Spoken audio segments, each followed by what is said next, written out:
Le Bloody Sunday et ses 28 morts, le conflit nord-irlandais et ses 3500 morts. Le spectre des troubles sanglants qui endeuillèrent le territoire entre 1969 et 1994 est ravivé par le Brexit, une page de l'histoire que l'accord du Vendredi Saint était censé avoir définitivement tournée. Eugène Rivy vit dans la ville d'Armagh. Il a perdu 3 frères, tous 3 morts sous les balles des unionistes britanniques. Il milite pour la paix mais dit ne pas vouloir se bercer d'illusions. J'entends dire que le républicanisme traditionnel, l'ancienne IRA provisoire, ne reprendra pas la lutte armée. Mais il y a des dissidents et d'autres groupes qui alimentent ces craintes. Et il est clair qu'ils attaqueraient tout type de dispositif installé le long de la frontière. La mort de la journaliste Lyra McKee en avril, tuée pendant une émeute par des dissidents républicains, est venue brutalement rappeler les risques encourus. Mais ce connaisseur du dossier se refuse pour l'heure à céder au catastrophisme.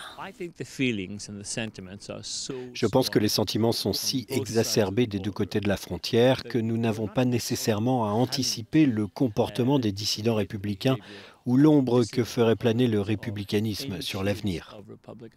Pour ce journaliste d'une publication unioniste, les violences aussi sporadiques souhaitaient iraient de pair avec le rétablissement d'une frontière dure. Les dissidents républicains seront prompts à utiliser tous les prétextes pour justifier la violence, tout ce qui pourrait leur apporter un soutien plus large dans la communauté, notamment en attaquant des infrastructures à la frontière. Dans les rues de Belfast, même sentiment mitigé.